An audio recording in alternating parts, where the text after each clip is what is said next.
Olá a todos, bem-vindos outra vez ao meu canal. O meu nome é Margarida e eu hoje vou fazer mais um vídeo sobre True Crime.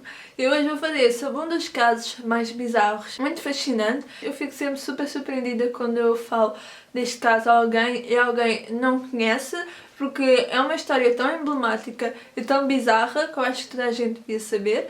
E é o caso do H.H. Holmes e o seu castelo de morte. Este é o primeiro assassino em série, pelo menos registado na América, e é uma história muito interessante. Espero que vocês gostem. Já sabem, subscrevam para mais vídeos como este e metam gosto se gostaram e bora lá começar.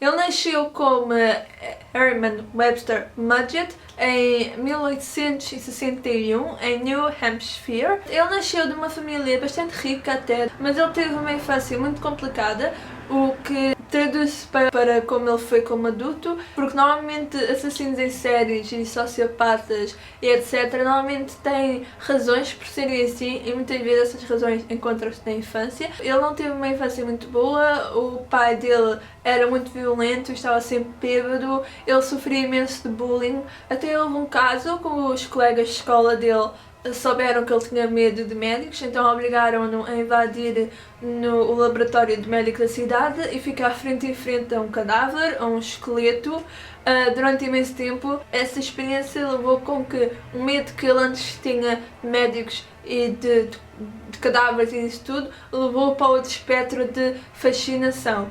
Ele desde criança, que era uma criança muito estranha e peculiar, também muito inteligente. Diziam que ele, quando era criança e adolescente, que fazia operações a animais mortos, que ele dizia que encontrava mortos, mas com certeza foi ele que os matou. Ele casou-se, tinha apenas 16 anos, com Clara Lovering, e depois, em 1882, foi para Michigan, para a Universidade de Michigan, estudar medicina. Durante este período, durante o seu curso, algo que ele fazia era roubar vários cadáveres que estavam lá para serem estudados. Como vocês sabem, há muita gente que doa, quando morrem, os seus corpos à medicina. E ele o que fazia era roubar esses corpos, criava apólices de seguro na vida desses corpos, depois desfigurava e dizia que eles tinham sofrido um acidente e ficava com o dinheiro do seguro de vida dos cadáveres. Ele e a Clara tiveram um filho, mas Herman, quando se licenciou, deixou ambos para trás. E ele tinha uma relação muito esquisita com relações. Ele era grande mulherengo, ele tinha mulheres e amantes e arranjava qualquer uma, e ele o que ele fazia muito era fazer com que alguém se apaixonasse por ele, casar-se com ela e depois aborrecia-se dela e deixava e ia-se embora para outra cidade. É uma altura que ele teve casado com 4 mulheres ao mesmo tempo. Portanto, nessa altura, depois da universidade, ele teve cidade em cidade, de emprego em emprego, de esposa a esposa, ia fazer fraudes e isso tudo. E sempre que alguém suspeitava nele ou o acusava de alguma coisa, ele negava tudo e pirava-se dali, daquela cidade, e passava para a próxima. Até que ele chegou a Chicago. E foi nessa altura também, para ele não ser associado com os crimes anteriores, que ele mudou o seu nome para Henry Howard Holmes, mais conhecido como H.H. Holmes. Ele chegou em agosto de 1986 a Chicago e arranjou lá um emprego numa farmácia, na farmácia do Dr. Houghton.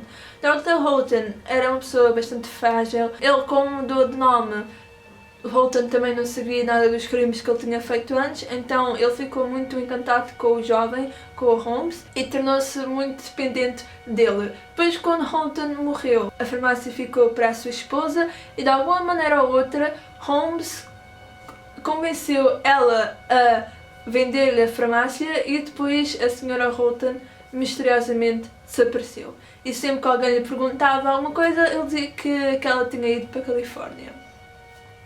Na farmácia, ele cometia uma variedade de fraudes, extraviando dinheiro dos empregados. Houve uma altura que ele até vendeu lá água, com a promessa dessa água curar pessoas, e depois, com essas fraudes todas da farmácia, ele conseguiu então comprar um terreno que ficava do outro lado da rua da farmácia para construir assim o seu hotel. E o hotel era tão grande e tão comprido que as pessoas começaram a chamá-lo de o Castelo. O hotel tinha 3 andares, sendo o resto super normal, tinha a recepção, tinha várias lojinhas, ele mudou a sua farmácia para lá. O fucked up começou no 2º andar para cima, onde ele tinha montes de quartos e também tinha o seu escritório. Holmes foi sempre muito envolvido no processo da construção, foi ele que criou o plano todo e as plantas todas. Ele era o único que conhecia a planta e o plano inteiro para o hotel, pois ele contratava certas pessoas só para construírem uma área do hotel, sem nunca dar o plano todo, sem nunca dar os detalhes todos, e ele mudava sempre de pessoal. E sempre que ele via que alguém estava a ficar um bocadinho mais suspeito e a ver aquilo que não devia, ele ou despedia ou muitas vezes matava.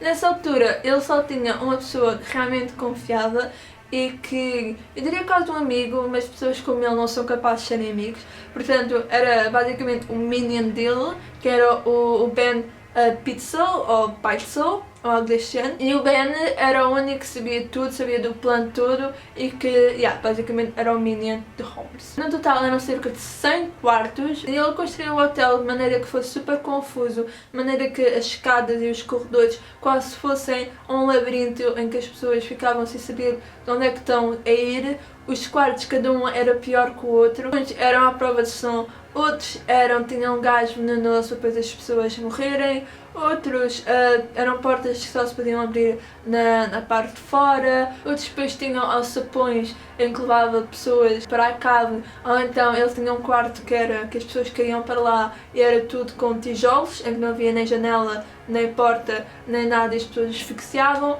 Ele também, uma das maneiras preferidas dele era uma espécie de um cofre, depois ele fechava o cofre e as pessoas morriam asfixiadas lá dentro. A cave então era horrível, ele tinha lá um engenho em que ele estendia os membros, tanto superiores como inferiores, e depois esticava-os centímetro a centímetro devagarinho até que os ossos todos partiam e aí a pessoa morresse, e esse era o que ele gostava, era o que lhe dava boner, que era as pessoas morrerem lentamente.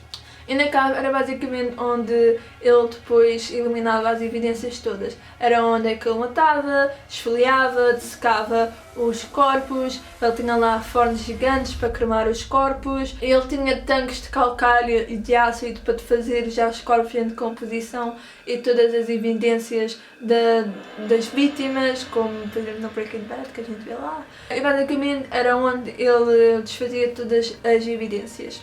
E ainda pior é que ele esfolava e dessecava os corpos e limpava aquilo tudo até que fosse só um esqueleto, e depois ele fazia o esqueleto todo bonitinho para depois vender para a faculdade de medicina a qual estudou. E o hotel estava pronto para abrir em 1892, mesmo antes da grande feira de Chicago de 1893.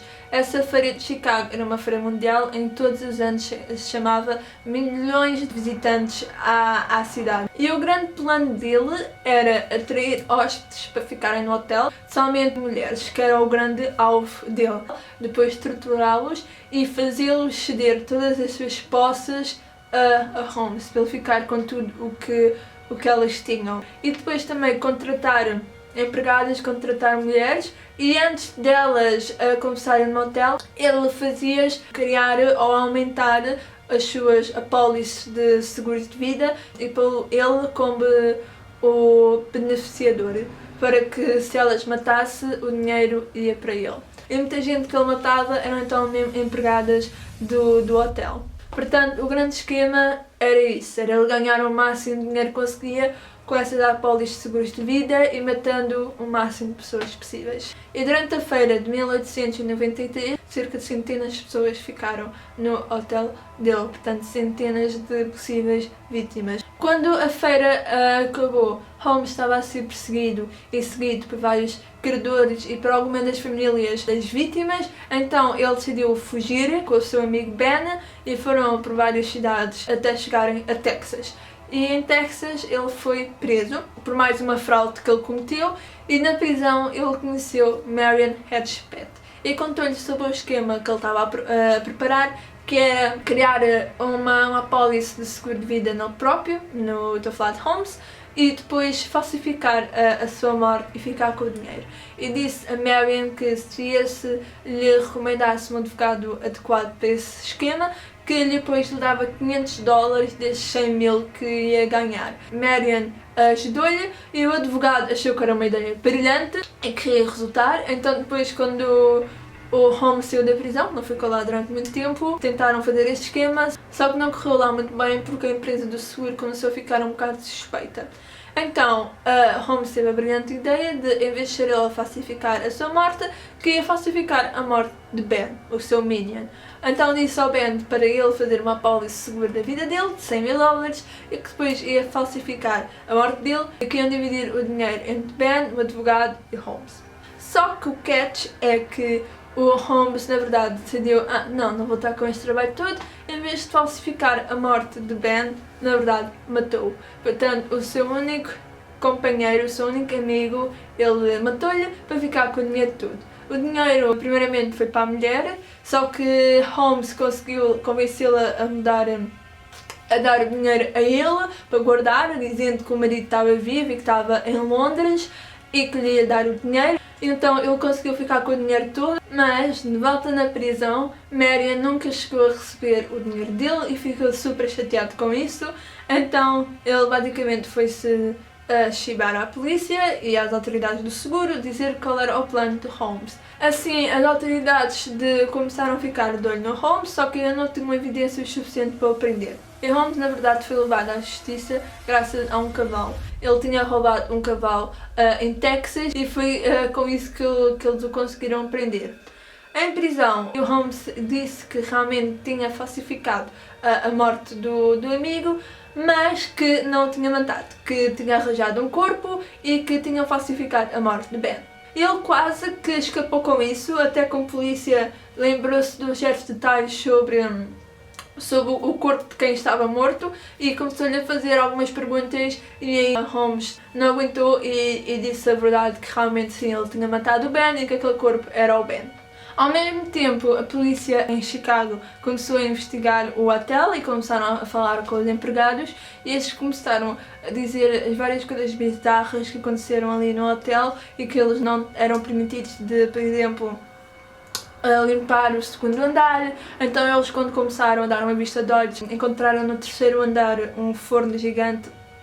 Encontraram lá cabelos e um colar, também um pedaço de sapato. Portanto, aí perceberam logo que ele tinha matado pessoas. No cofre encontraram marcas de arranhões e depois foram para a cave. E aí na cave, então, é que encontraram montes de ossos. Encontraram também montes de roupa das vítimas e basicamente perceberam que aquilo tinha sido um castelo de horror. E lembro-me que aquilo era 1800 e tal e era o primeiro assassino em série da América, portanto eles nunca tinham visto tal coisa.